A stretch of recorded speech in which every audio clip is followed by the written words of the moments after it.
Hello guys, welcome back to our channel. In this video, I'll teach you how to create a new Instagram account.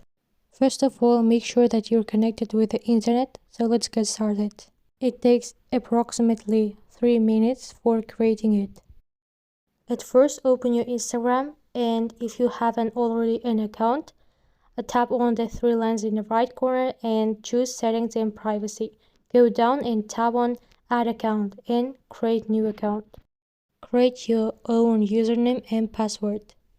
If you have already signed up on Instagram, it means that Instagram knows about your telephone number, Gmail address, your age, and so on, so that you mustn't complete them. From that, you can create a new Instagram account in 1 or 2 minutes.